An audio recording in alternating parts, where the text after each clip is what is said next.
con la doctora Andrea Padial, que me estuvo contando un ratito todo lo que hace y yo ya me cansé. Con eso les digo todo. Pero Andrea en este momento es la primer candidata a consejera escolar por Fuerza Patria. Hola, Eh, Andrea.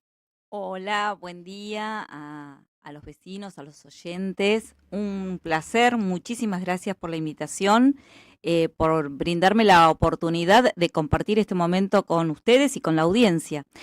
Sí, como bien decís, Vivi, soy candidata a primera consejera titular Ujú. por la lista Fuerza Patria y para mí es un enorme placer, orgullo acompañar a una lista que está encabezada por nuestro intendente municipal, el doctor Andrés Watson, Ujú. que encabeza y pone el hombro su persona y su gestión al servicio del pueblo, que eso es el fin primero de todo Estado, trabajar por el bien común. Y él lo hace en forma diaria, cotidiana, con responsabilidad, compromiso, convicción, y es el ejemplo a seguir.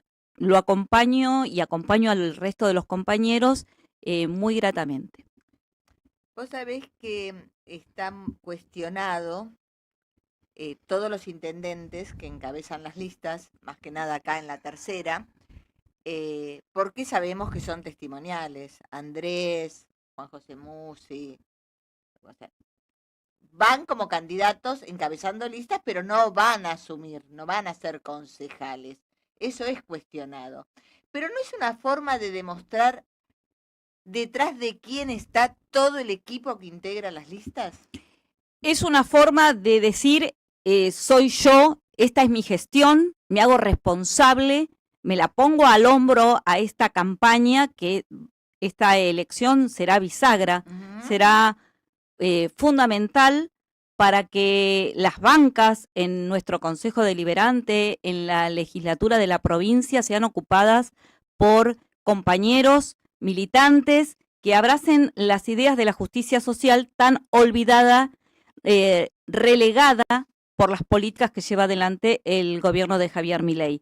Y, a ver, dicen que son testimoniales. Al aceptar la candidatura es una forma de decir, acá estoy, esta es la candidatura que yo hoy me postulo y acepto para ser concejal. Ujú. Así que veremos cómo responde la ciudadanía y qué sucede a futuro, porque hoy es una candidatura. Andrea, ¿sos varelense? Nací en Avellaneda Ah, un como yo. 13 de julio en, en la maternidad Jaramillo, pero a los Mm, 2 días vine a vivir aquí a Florencio Varela Centro, es mi ujú, barrio histórico ujú. y nunca me fui de mi barrio. Bien, entonces tenemos una candidata nacida en Avellaneda, como yo, falta que me diga que es de Independiente y somos felices. De Racing es mi ¡Ay, corazón, Dios! pero soy de Boca. ¿Qué hacemos, Gaby? ¿Qué hacemos? Dice que el corazón es de Racing, él también es de Independiente. También, todos nacimos en Avellaneda, pero radicada en Florencio Varela de los 2 días, sos Ujú. varelense. No vivís en ningún country, fuera de No, la para ciudad, nada, para nada. nada. Bien, bien. No, para nada. Y Le sí, compré la mitad del lote a mis abuelos, que me mira. dieron la posibilidad. Y bueno, allí crecieron mis hijos, formé mi familia, que Ujú, hoy son mis hijos, ujú, mi nieta ujú. y mi nietito que viene en camino. ¿Cuántos chicos tenés, Andrés? Tengo 3 hijos, 3 hijos. varelenses todos ellos. Bien, y se le iluminan los ojos. Es así, se le Sí. iluminan los ojos. Andrea, primero y principal, ¿por qué hay que creer en Andrés Watson? Hay que creer en el intendente Andrés Watson, primero porque a lo largo del tiempo lo conozco desde el año 1998, siempre fue la misma persona. Ujú. No solamente que vivió en el mismo lugar, Sí. no se fue, formó su familia, eh, nacieron sus hijos, eh, siempre fue la misma persona, con la misma convicción desde la época que el intendente que hoy vemos que está gestionando y trae obras de gran envergadura, como fueron las obras de los pasos bajo a nivel, como fueron las obras del Arroyo Jiménez, las ramales que transformaron la realidad de miles de vecinos. Bueno, este intendente es el mismo, la misma persona, con los mismos ideales, la misma convicción, la misma garra, la misma fuerza que tenía para pintar paredes, repartir boletas, y para mí es un ejemplo a seguir porque es la persona que marca un estilo diferente de hacer política. Y yo me enrolo en esa forma de vivir y de hacer. Sí, un intendente que no tiene un equipo de rugby alrededor que no te deja acercar. O sea, vos vas a un acto donde está el intendente Watson, no lo ves caminando por la calle y te parás y él directamente habla con el vecino, no le manda a su séquito a parar. Es un intendente que vive en Florencio Varela, conoce el territorio, que si hay una luminaria, si ve un auto abandonado, si ve un bache, lo registra y se comunica de inmediato con el secretario del área para que eso se trate y se tenga lugar en la programación de las tareas del día siguiente o en la brevedad. Depende la problemática, ¿no? Pero es también ese mismo intendente el que va a los comercios, hace la fila, acompaña a su señora, está atento y pendiente de sus hijos, que fueron siempre prioridad. Lo digo porque estuve con él desde hace muchos años, en la época que sus hijos eran chicos, su familia fue prioridad uno, a pesar de todas las tareas que tenía y la responsabilidad que el cargo que fue ocupando en los diferentes momentos implicaba. Pero es también ese mismo vecino que llega a su casa y quizás, no sé cómo cuenta él, atiende al delivery cuando piden alguna pizza, empanada, claro, con su señora, y ese mismo intendente es el que quizás recibe y toma del buzón de su domicilio particular un pedido de trabajo, de ayuda. Entonces, eso habla también del perfil humano que tiene que tener todo político, porque si disociamos la política de la humanidad, del sentido social, y no trabajar por esa gente, entonces estamos en un problema, como vemos que lo hace el presidente de la Nación, cuando tenemos un Congreso que le está dando señales de cuáles son las necesidades de esta realidad en la que está sumergida, justamente por las políticas que lleva adelante, y él, con un gesto soberbio toma la decisión de vetar esos proyectos legislativos. Andrea, estás hablando del aumento del 7% a los jubilados, más el aumento del bono, más el problema que tenemos con la ley de discapacidad, que es una realidad que golpea. No estoy a favor de lo que hizo el presidente de la Nación, que es el presidente de todos, porque es el presidente de la República Argentina.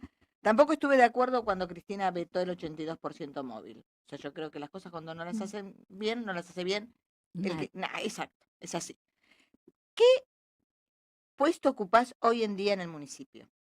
Yo soy secretaria de Coordinación Técnico-Jurídica, acompaño y asesoro al intendente municipal.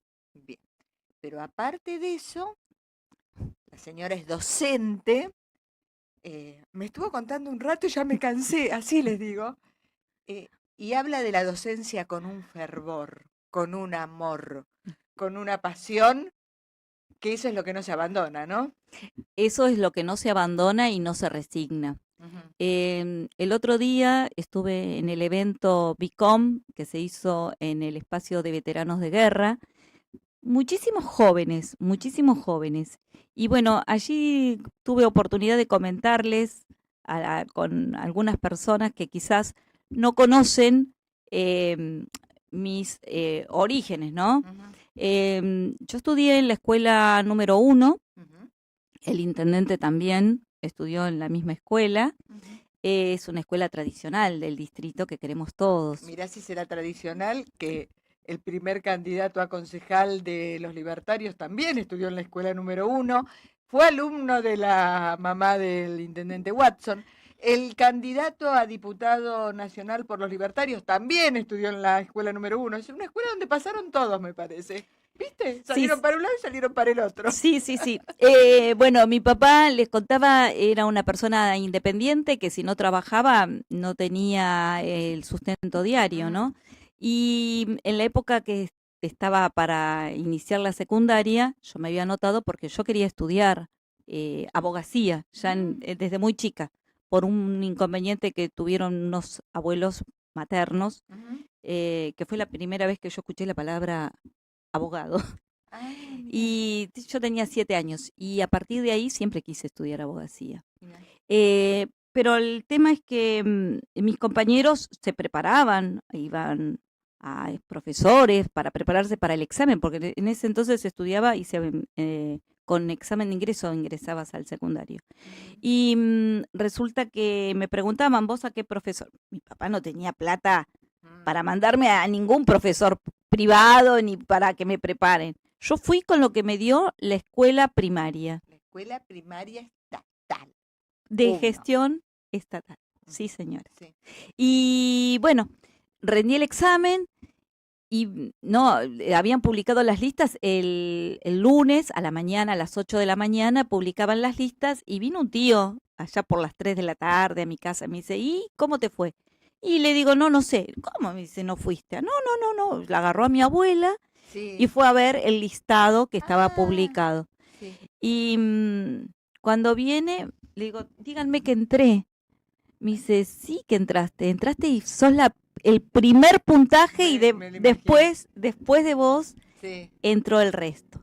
Así que yo agradezco a la escuela pública todo lo que me dio, la universidad. Si soy hoy la persona que soy, se lo debo a mis padres, principalmente a mi abuela paterna, que fue la que siempre me apoyó, hizo frente, hicimos un frente común para poder estudiar. Ella era como la que llevaba la bandera y le decía a mi papá las cosas que yo quería y siempre fui respetada en eso. Entonces, eso trato también de inculcarlo a mis hijos.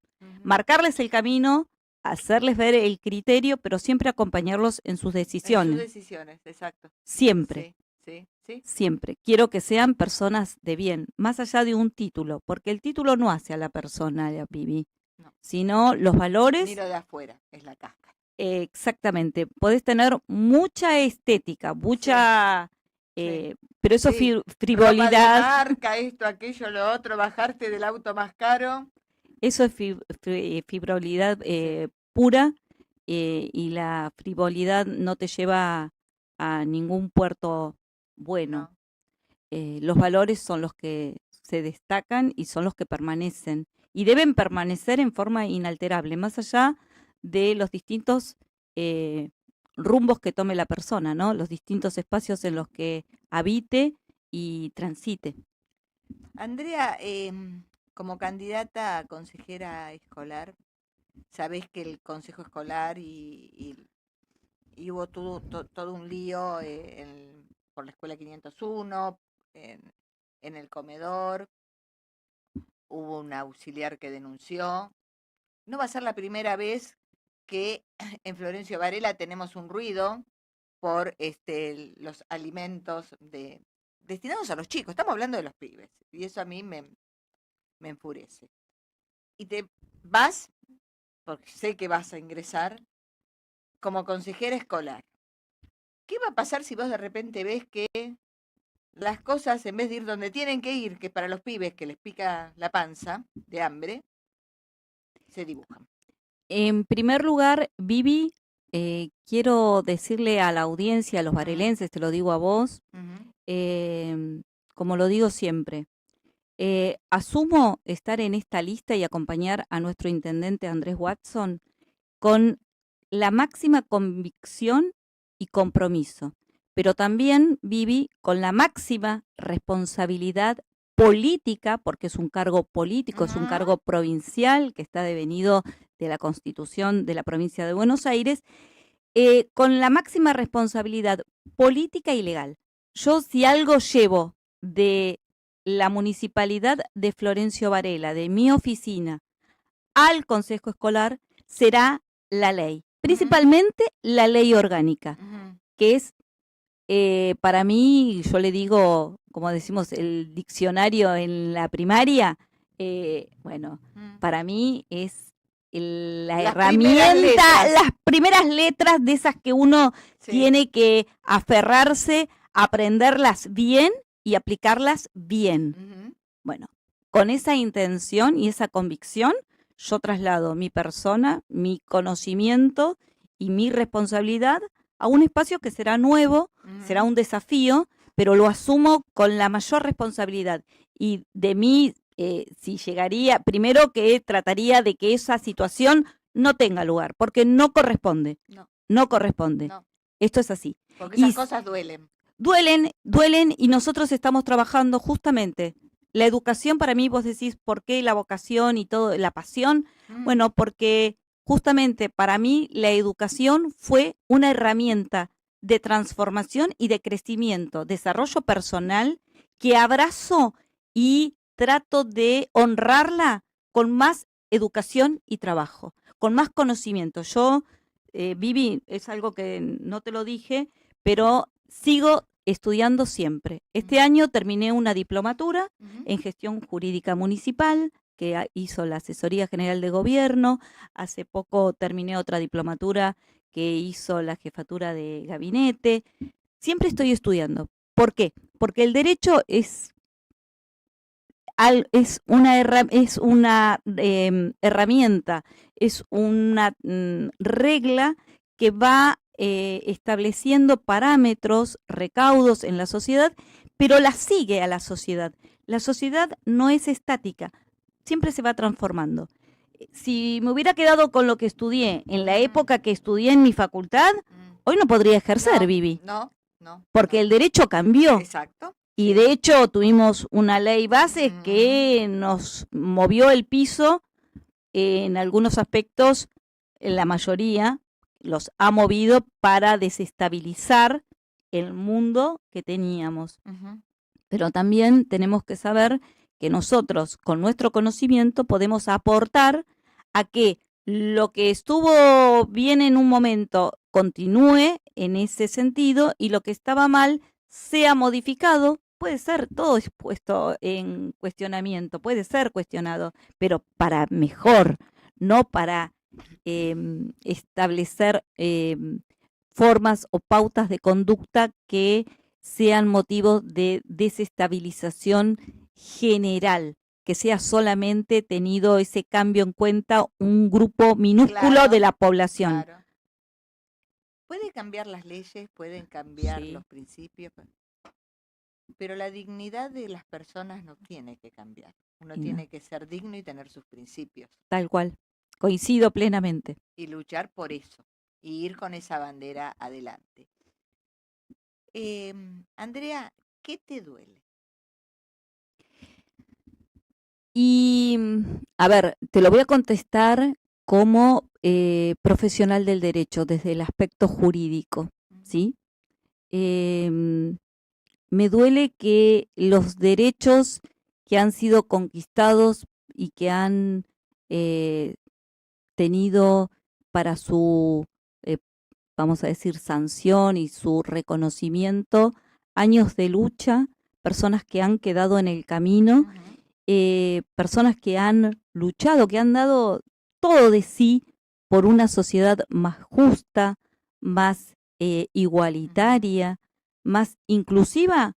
Hoy todo eso se ha cuestionado, desechado, descartado y cuestionado, pero por funcionarios de alto rango. Y más me duele muchísimo que quien nos represente en la máxima jerarquía, nuestro presidente de la nación, desconozca y rechace esos derechos. Y mucha gente lo aplauda. Me duele también la libertad de expresión, que nosotros sabemos que es fundamental. Los periodistas, el mundo del periodismo, cuando tiene la oportunidad frente a frente de cuestionar, preguntar y repreguntar, es como que está alabando lo que dice y sí amo. Y acá no estamos en un imperio, estamos en una república con los principios fundamentales de la república. Que se tiran a la basura, porque, a ver, ¿cómo podemos pretender que actúe la sociedad o que actúen los funcionarios de menor rango si el presidente termina señalando o riéndose o tratando a la oposición de mandriles o riéndose de las personas que necesitan o sin tomar en cuenta que los carenciados, que los abuelos, que los discapacitados la están pasando muy mal, sin tomar en cuenta el estado de la obra pública, la cual abandonó. A ver, vamos para atrás. Yo no digo que no auditen, ¿eh? Yo quiero que auditen todo y si alguien mete la mano en la lata, que vaya preso. Así de simple. Pero si vos cortás todo y no mandás dinero y no mandás fondos, yo me asombro muchas veces por el avance que sigue teniendo Florencio Varela en determinadas obras que vos decís acompañado de provincia, porque si no fuera acompañado de provincia, a la provincia que le deben un montón de plata, que ahora se hizo el reclamo de vuelta. Decís, ¿dónde estamos? Mirá, yo vuelvo al derecho porque yo lo veo siempre desde la perspectiva jurídica, ¿no? Porque uno tiene que... ¿Cómo nos defendemos? Bueno, ¿sabés lo que le va a quedar a nuestro país en materia de derechos y que nos sirve y es fundamental y tenemos, gracias a Dios, soy muy creyente, tuvimos la reforma constitucional del año 94, donde los tratados internacionales, los derechos humanos, las normas internacionales que había adherido nuestro país adquieren jerarquía constitucional, es decir, que están en un pie de igualdad con nuestra Constitución y forman el bloque de convencionalidad. Son todo lo que vos estás diciendo, el respeto, los derechos de los jubilados, de los niños, de los estudiantes, los sectores más vulnerables, están amparados en sus derechos por este bloque de convencionalidad que está dado por los derechos humanos fundamentales del ser humano que detesta este presidente. Y cuando hablamos de obra pública, ¿sí?, estamos hablando de un bienestar, ese derecho que tiene el ser humano a vivir en mejores condiciones, en un ambiente sano, pero todo eso requiere de obra. Y no va a venir ningún privado a hacerla gratuitamente porque no va a sacar de su bolsillo el privado a hacer un asfalto para que el barrio, no sé, X tenga asfalto. Sabemos que las inversiones privadas, los empresarios invierten para ganar y está bien, es un negocio. Es que es así, acá lo que tenemos que entender es que lo privado tiene que amalgamarse con la política del Estado para llevar adelante estos emprendimientos de gran envergadura que lleven bienestar y calidad de vida a todos los ciudadanos. Es sumamente importante que el Estado lleve adelante esa gestión juntamente con el privado, porque tampoco el Estado tiene empresas para poder ejecutar esas obras de gran envergadura. Entonces es una alianza pública-privada en beneficio de los vecinos, de los ciudadanos, que no es ni otra cosa más común, ordinaria y lo que tiene que ser, que es atender al bien común como fin último y único del Estado. El bien común, el bienestar de los ciudadanos. Nosotros tenemos vocación de servicio para trabajar por esa mejora en todos los barrios, en todas las escuelas, defender la educación pública. Obviamente, mis antecedentes, como te dije, mis orígenes, hacen que yo abrace la educación pública de una manera muy particular, muy especial y muy personal. Trato de comentar para que el resto entienda de por qué es necesario sostener esa educación pública a través de un relato, una vivencia personal y propia, que no es cuento, es real. No, es tu vida. Es mi vida. Es tu vida. Andrea, te voy a hacer la pregunta que le hago a todos los funcionarios y a todos los actores. ¿Por qué ganó Milei? Si teóricamente el peronismo, justicialismo, que gobernó durante tantos, le daba todo a la gente, ¿qué pasó? ¿O no le daba todo a la gente? A ver, es una pregunta que siempre está presente y debatimos en lo personal y con mi grupo familiar y con los compañeros.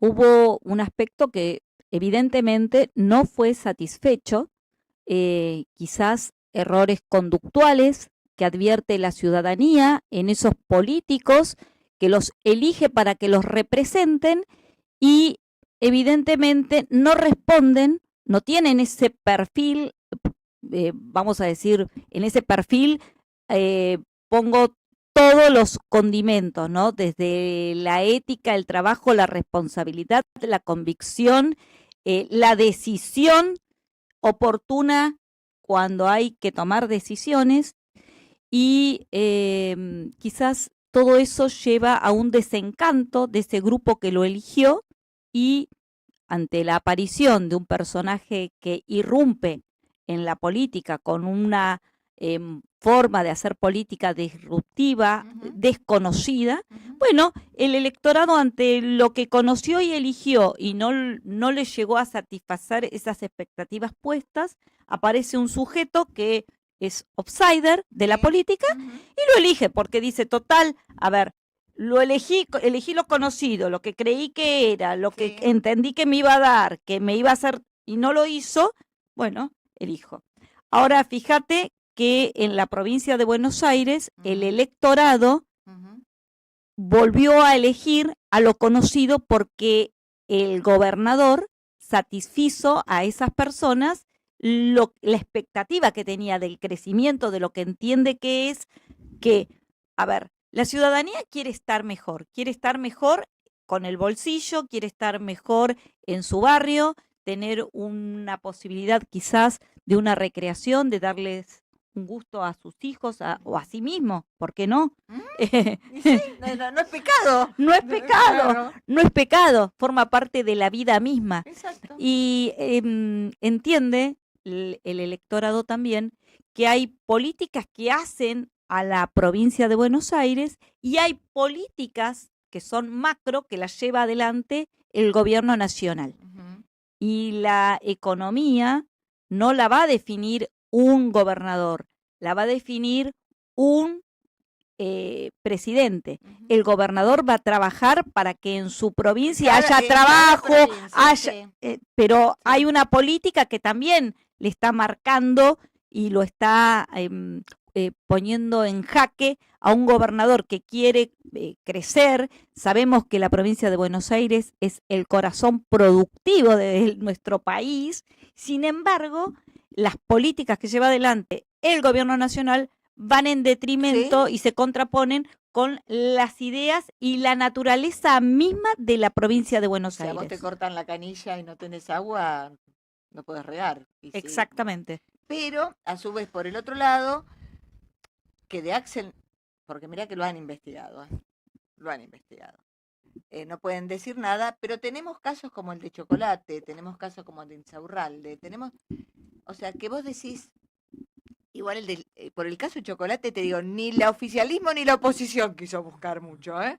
O sea, todos dijeron, vamos a tapar esto, porque hay una cosa así como, la gente, los de afuera, es como que decimos, pero ¿cómo puede ser? ¿Por qué no denunciaron? ¿Por qué? ¿O hasta dónde era el curro de chocolate? ¿Hasta quién beneficiaba el curro de chocolate? Porque la oposición tampoco salió con los tapones de punta. El caso Insaurralde nos dejó a todos, o sea, no puede ser. Entonces yo creo que cuando toman la vereda de vamos por esto que es lo legal, vamos por esto que es, o sea, afanaste y tenés que ir en cana. O sea, otra no queda. Porque te robaste la comida de los pibes, te robaste el bienestar de los abuelos, te robaste la plata para que la gente transitara y no se matara en las rutas, te robaste el mantenimiento de los trenes. Entonces, cuando pasa esas cosas y el funcionario que, aunque pertenezca al gobierno, dice, está bien, a uno le hace bien. Y quizás también, a ver, hay gente que cree que por estos relatos que vos haces, la política es para, llegás a un cargo para tener mejor pasar, vivir, o sea, y bueno, ahí empieza toda la trama del imaginario público pero y tenemos colectivo. un montón de funcionarios que no se enriquecieron con la política, siguen Y- viviendo de la misma manera. Tal cual. Y, a ver, yo salgo de la municipalidad, me voy caminando a mi casa. Salgo a la mañana, voy caminando a mi casa. Mis hijos me dicen, pero mami, tomate el colectivo. Mirá, yo podría, tengo la tarjeta SUBE en la, en la cartera. Esto es la realidad y está mi nombre. Y sube, al programa SUBE dice, a ver, ¿a dónde fue Andrea Padial? Pero, ¿sabés qué? También lo hago por una cuestión de salud. Claro. Porque yo estoy todo el día, sentada. Sí, es un trabajo sedentario. Claro. Y yo quiero también que ellos lo entiendan. Me dice, vos te arriesgás porque vos tenés para poder... No, yo quiero hacerlo. Y además porque voy mirando y si, a ver, esto lo digo así, si voy caminando y veo una lucecita del Metrobús, porque voy caminando por la senda del Metrobús, veo que no hay luz o llego de la escuela que cruzo, me deja el colectivo del lado de Florencio Sánchez, veo que no hay luz, saco foto y se lo paso al secretario. Claro. Se lo paso al secretario. No sos millonaria. No soy millonaria. Y le agradezco, te vuelvo a decir, al Estado, a la educación, haberme dado las herramientas de haber podido formarme, adquirir conocimiento y ese conocimiento devolverlo a la comunidad, porque otra cosa que no dije, pero sí lo quiero dejar en claro. Como dije que mi papá no tenía un trabajo en relación de dependencia, mi abuela paterna, ella... ¿Cómo se llamaba tu abuela paterna? Carmen. Carmen Rosa Libretti. Y se vuelven a iluminar los ojos a sí, Andrea Padial. Sí, porque fue una persona muy luchadora. Yo creo que adquirí esa tenacidad, esa vocación de servicio, no sé, de mi abuela. Yo me identifico con mi abuela. Con la abuela Carmen. Mi abuela Carmen. Porque era una persona que hizo 4º grado. Sin embargo, ella se movía en ámbitos en cualquier lugar. Sí. Trabajó en embajadas. Mira. No. Mi abuela fue espectacular. Pero ella sabía, había tenido conocimiento que la municipalidad por ese entonces becaba a los estudiantes primarios, le daba beca para poder, perdón, no primarios, secundarios, para hacer el secundario. Y bueno, era una ayuda para los libros. En ese entonces la escuela del Estado era con uniforme, tenías que ir con la camisa, la corbata, las medias del color que te decía, la pollera. La del Estado. Del Estado, sí, era por eso era examen de ingreso, porque era una sola escuela en el Estado y después eran técnicas, y la única que era es la Escuela Nacional de Comercio y anexo bachillerato que estaba en la avenida San Martín. Y ella hizo el trámite, llevó los boletines, las notas, y la municipalidad me becó a mí y también becó a mi hermana, que es bioquímica. También salimos las dos de la misma escuela primaria y de las dos de la misma escuela secundaria. Así que también es una forma de devolverle al Estado esa ayuda que en ese momento fue muy, pero muy importante, porque era el momento de comprar los libros, no había la fotocopiadora ni pensarlo, internet ni pensar. Por eso hoy que tenemos todo al alcance, mayor accesibilidad, ¿cómo no motivar, no incentivar a nuestros jóvenes a que estudien, acompañarlos en esa trayectoria educativa, evitar la deserción escolar, acompañarlos, siempre estar en contacto, me permite la educación, estar en contacto con la juventud, con los jóvenes, para evitar esa brecha generacional y no entenderlos. A ver, ¿por qué el joven piensa así? ¿Qué es lo que quiere el joven? ¿Por qué el integrarlo. Joven votó a Milei? ¿Por qué el joven votó a Milei? A mí me pasó, yo fui a la UNAG antes de las elecciones a hablar con los grupos de los pibes, y cuando los pibes en una universidad del Estado, que no la teníamos, que había que ir o a La Plata, o tenías que ir a Lomas, o tenías que ir a Quilmes, me decían, no, Milei. Yo decía, ¿qué pasó acá? ¿Qué pasó? Yo tengo mi teoría. Uh-huh. Yo tengo mi teoría. Mi teoría es justamente historia. Si nosotros, de hecho, en mi caso particular, vivo siempre recordándoles, y ahora lo hago con mi nieta. Es chiquita, pero está en las mesas donde nosotros nos juntábamos y les cuento lo que fue la época del 2001. Sí. ¿Por qué? Porque esto es algo cíclico. Sí, esto es cíclico, Vivian. Sí. Y si nosotros no llegamos a entender la historia, de dónde venimos, qué fue lo que pasó, porque pasamos por la secundaria, pero vemos historia, pero no la historia reciente, a no ser que lo veamos en participación ciudadana, en educación cívica, como se le llame, la historia de las organizaciones, con el tema de los movimientos, bueno. Pero la historia de hace unas décadas nos tienen que llevar a reflexionar de dónde venimos. Nosotros, ¿cómo fue que Menem fue reelecto? Menem no fue reelecto por casualidad. Había un montón de gente que estaba endeudada y empeñado su futuro por $1 1 a 1, y eso fue lo que lo ató a ese deseo personal futurista de que eso sea un status quo. Iba a durar por siempre. Un status quo. Y era una mentira. Era justamente un relato. Exacto.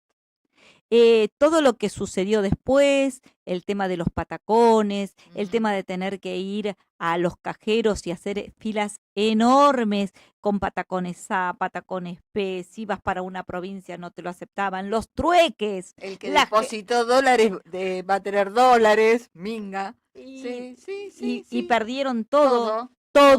Gente que había comprado viviendas, inmuebles, gente que tuvo problemas de salud. Pero la gente que vendió, eso también pasó en la época del roderigazo. Bueno, vendiste hoy y mañana no te comprabas una... Te digo, y vuelvo acá con esto, creo que, mira, cierra mi relato, porque yo dije que hubo un momento, ¿por qué decidí estudiar abogacía, no? Y yo era muy chica, y recuerdo que mis abuelos tenían un campo que se los había dado Perón, ¿no? Y hay gente que cuestiona la política que hizo y llevó adelante el general Perón en su gobierno. Y acá quiero, en este momento, comentarles a la audiencia que cuando uno escucha o lee la historia tiene que tomarla en el contexto, ¿no? Siempre todo relato tiene que estar contextualizado. Porque mis abuelos arrendaban un campo. Y la política de Perón, él y otros hermanos, primos, cada uno arrendaba y sembraba. Sí. Cuando vino Perón, lo que hizo fue tratar de que esos arrendadores de arrendatarios de los campos permanezcan y se asienten en ese lugar. Y creó las colonias. Bueno, mi abuelo tenía 86 hectáreas y Perón le dio el campo de 86 hectáreas, pero no se lo dio gratis. Ujú. Él tenía que trabajarlo, tenía que producir, esa tierra no podía permanecer ociosa. Mm. Y fíjate que no había internet, él se cruzaba No, no había el nada. río Paraná en balsa y venían del INTA. Mi Sí. mamá era muy chiquita Ujú. y contaba, ella recordaba, justamente hoy cumpliría años mi mamá y falleció en junio. Sí, sabía. Sabés que mi mamá contaba que venían del INTA y le decían, bueno, a ver, don Cedrés, ¿qué sembró? ¿Cuánto cosechó? ¿Y qué va a sembrar? Ya le tenía que decir al INTA lo que iba a sembrar el año que viene. Ujú. Y el año que viene venía a ver si había sembrado lo que le dijo, porque llevaban las estadísticas. Ujú. Es decir, que la tierra fue productiva. Así también creció el país, con trabajo. Sí. El trabajo es fundamental. Exacto. Es Sí, fundamental. sí. Y mi abuelo... No demos cañas, no demos pescado, demos cañas. Cañas. Que la gente se gane el mantenimiento. Eso Tal- es lo que tiene sí, que ser. La tal gente cual. tiene que trabajar. Tal cual. Y mi abuelo, pobre, llegó un momento que tenía la edad para jubilarse, todos se iban a la ciudad con un mejor pasar, andaba con el sol de noche, bueno, Mm. toda una vida muy sacrificada. Ujú. El sulky para ir a la ciudad, a comprar las provisiones. Y llegó un momento que todos se iban, y recuerdo esa tarde que estábamos en el comedor en mi casa y llegó a la tarde el cartero, golpeaba, era una tarde de invierno, Ujú. y mi mamá leyó la carta que le decían que habían vendido el campo.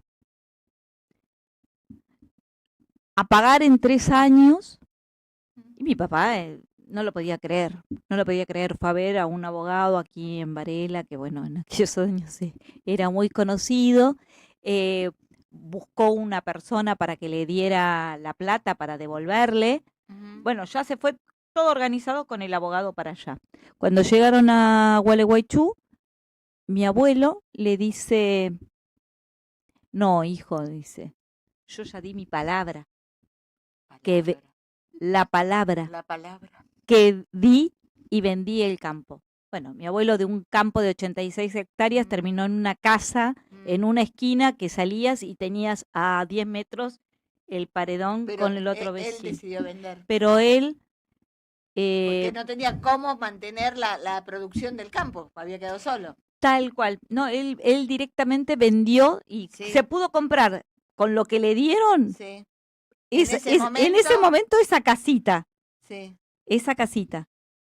Pero a lo que voy es resignar la posibilidad de recuperar aquello que soñó, por lo que trabajó, que fue su vida. Él valoró su palabra, la palabra Él dada. había dado la palabra. Exactamente. Y por eso, porque entendí Vendió que era la algo casa. injusto, Sí. decidí estudiar Está abogacía. bien, estábamos en la época de Martínez de Oz, en la época del Rodrigazo, en la época que es lo que va a pasar ahora y lo que está pasando. Uno hablando con gente que tiene determinado tipo de empresas de emprendimiento o de pymes, por ejemplo, que yo, la gente que hace ropa, la gente que fabrica sillas, con la importación sabemos lo que va a pasar, van a terminar, o sea, todos se van a dedicar a que al Uber, va a llegar un momento que va a haber más Uber que personas que quieran viajar o que tengan la plata para viajar.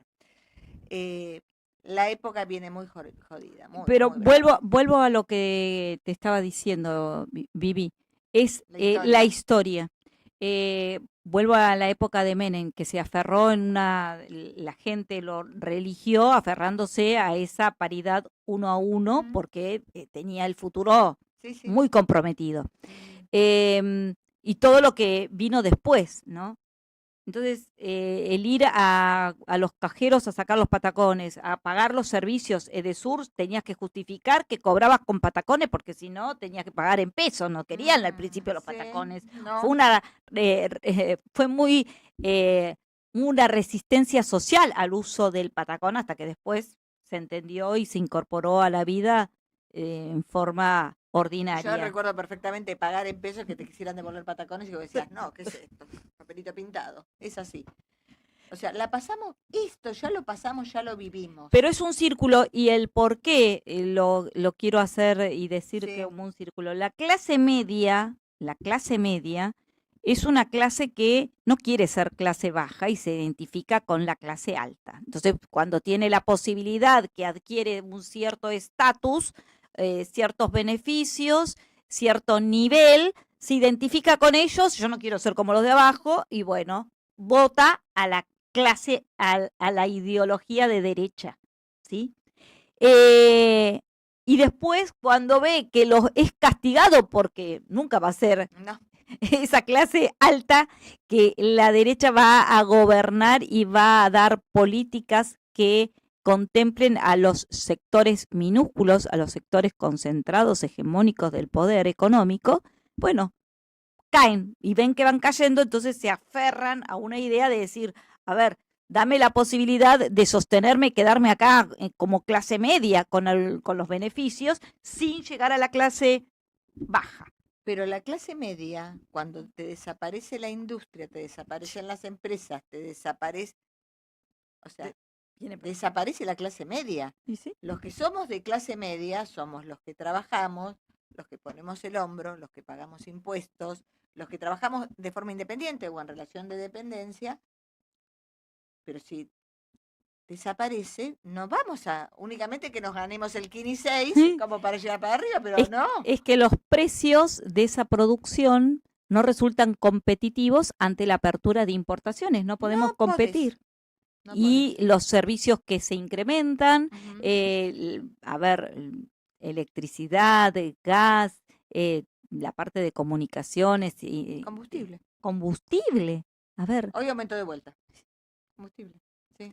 es dólar que no lo pueden sostener ahora. Vos Sí. fíjate lo que está pasando con el dólar. Bueno, y también que el dólar iba a bajar a 600, palabras de Milei, que no iba a aumentar impuestos. Lo primero que hizo fue restablecer el impuesto de ganancias. Ahora él está vetando estas leyes, pero hace unos días frente a la sociedad rural Sí, lo de bajó retenciones. las retenciones y no de carácter transitorio, sino que lo especificó y lo ratificó frente a los al sector rural, que iba a ser de carácter permanente. Entonces, ¿cuál es la brújula, el vértice que lleva este gobierno? ¿Los intereses de quién atiende? ¿Están contemplados los sectores menos pudientes, No. los sectores vulnerables, No. aquellos que necesitan y requieren, demandan la atención del Estado con políticas públicas efectivas que atiendan las necesidades reales de estas personas? Pero también digo la historia, y hoy decía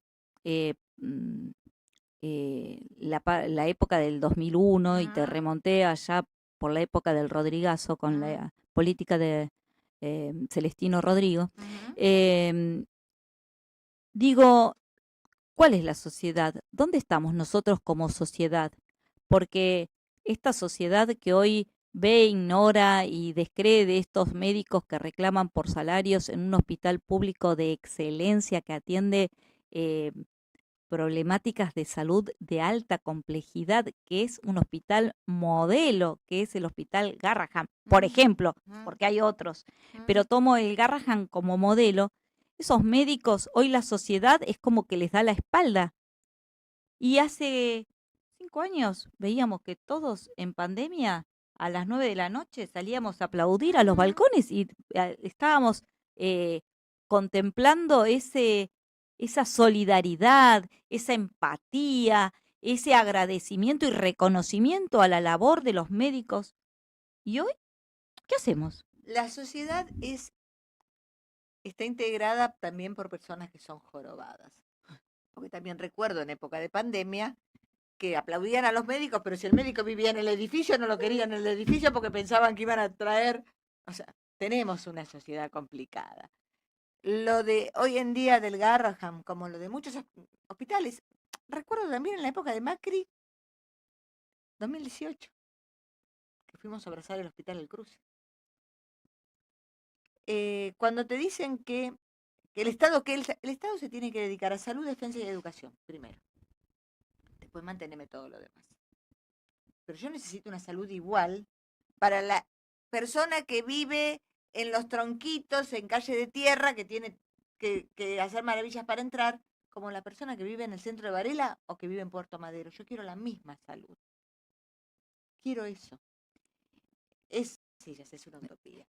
A ver, Lili, creo que desde la gestión del gobernador Axel Kicillof y desde la gestión que lleva adelante el intendente Watson, está en ese sentido de primar la atención y la urgencia, ¿sí? Por eso fueron también las ejecuciones de las obras que permitieron la descentralización de las bases SAME, por ejemplo, para atender la urgencia, porque tenemos en Kilómetro, tenemos en La Capilla, tenemos en Bosques. Están haciendo el centro de salud mental y están, o sea, se está mejorando.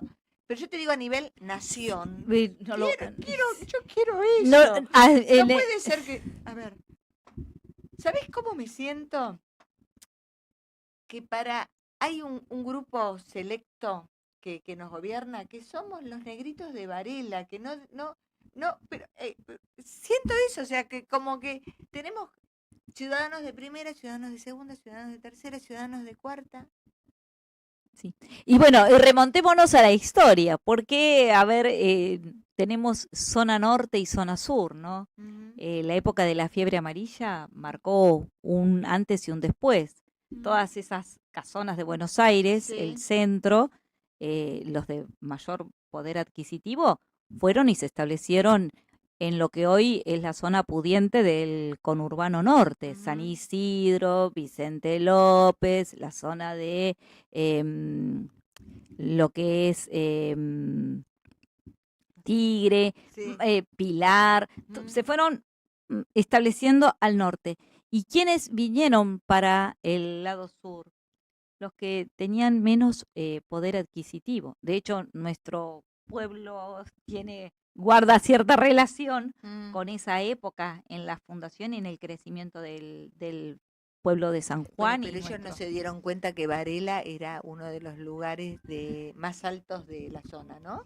Que estamos a la altura del Congreso y que le decían la Córdoba chica. Tal cual. Y fueron, sí, muchos de los que vinieron en ese momento vinieron por una cuestión sanitaria, pero luego por problemas de salud, sí, muchos y personas que se establecieron en Varela lo hicieron porque los mismos médicos le decían que la altura, como dice Vivi, era equiparable a Córdoba, y bueno, las personas que tienen problemas de pulmones, asmáticas, claro, tienen que tener cierta altura del nivel del mar. Así que nosotros estamos más altos que ustedes, zona norte, así se los decimos. Estamos más altos a nivel del suelo, pero también creo que Varela también tiene altos sus valores, sus ganas de crecimiento, de proyección de futuro, y el acompañamiento de la política a esos intereses, a esas expectativas, deseos de la población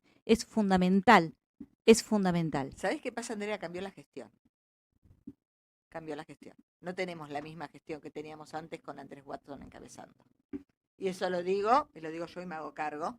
No es lo mismo que cuando estaba Pereira. Es así. Creo que para el intendente Watson es algo que destaco, y esto lo digo porque él en ese momento era secretario de gobierno, no tenía el cargo de intendente, ni siquiera interino, pero le despachábamos las notas al intendente de un pedido de un vecino, de un grupo, un bache en la calle, digo una calle cualquiera, ¿sí? En la 554, y él cuando firmaba esa nota, porque no te firmaba nota así por firmar, quería saber qué le estaba firmando. Sí. Él cuando le leíamos y le decíamos de qué se trataba, él dijo, pasé el domingo, Sida, y firmaba. Sí. Pero firmaba consciente de lo que estaba firmando. Iba y miraba. No era, porque ya conocía la problemática. Claro. A esto voy. Andrés Watson tiene una mirada diferente por el conocimiento del territorio, se fogoneó en el territorio, sabe de la necesidad de Florencio Varela por conocimiento del territorio. El eslogan cerca tuyo no es solamente un eslogan y dos palabras, significa el estar cerca de la gente, el estar siempre en el mismo lugar, escuchar activamente al vecino. Una de las cosas que, a ver, es una infidencia, pero también es real, y lo vivo y doy fe de lo que yo estoy diciendo que no es mentira.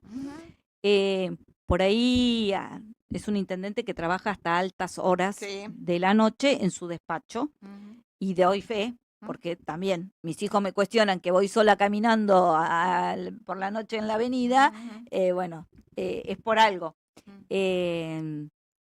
Y doy fe de que él está en su despacho, está firmando, atendiendo papeles, alguna consulta, alguna indicación que da para el día siguiente, y lo llaman vecinos, y él lo atiende, toma su virome con la que estaba por firmar un expediente, un decreto, un contrato, toma esa virome, una hoja, y anota como si fuera un call center ejecutivo, pero ejecutivo individual de la intendencia propiamente, porque él es el que anota el pedido del vecino, el número de gestión o dónde es, cuál es, corta y le pide a su secretaria que llame y lo comunique con el secretario del área para poderle dar atención a este vecino que se comunicó. Decime cómo tiene el número del intendente, la verdad es que desconozco, pero el ciudadano común que se ha podido contactar, lo he visto yo, que el intendente lo ha atendido y ha hecho de call center. Y no es una sola vez, lo he visto en reiteradas oportunidades, por eso lo destaco, porque si es otro, corta y dice, no, equivocado, no sé. Él se hace cargo en forma personal. Por eso, vuelvo a repetir, es un intendente que su gestión rotó, cambió e integró. Pasa en los barrios, y te lo puedo asegurar, que no te hubieran votado justicialismo ni peronismo, como pasa en Berazategui, que la gente no te votaba la lista entera de provincia ni de nación, pero lo votaban a Musi. Y eso está pasando con Watson, y antes no pasaba. Andrea, te tengo que despedir porque bueno, quiero dejar un mensaje a la ciudadanía, que es muy importante la participación ciudadana en estas elecciones el próximo 7 de septiembre. Vayan a votar. Es muy importante. Ha cambiado el lugar de votación en la mayoría de los casos. Por favor, vecinos, vecinas, consulten el padrón para que ese día no los tome de sorpresa el ir a votar creyendo que era la escuela tal, y cuando van cambiaron y después no le da el tiempo, o no sé, se desalientan, se desaniman porque le cambiaron el lugar. Consulten, los padrones están disponibles, hay un link, pueden ser ayudados por los familiares, por los chicos que están en la militancia. Publicamos el link para que la gente ingrese, porque es verdad, cambiamos. Yo votaba en un lado, ahora voto en otro. Sí. Ya lo tengo impreso en la heladera, donde tengo que ir. Pero es importante tomar conciencia y dimensión real del enorme esfuerzo que hace la municipalidad, la gestión del intendente Watson, la gestión del gobernador Axel Kicillof, de continuar y sostener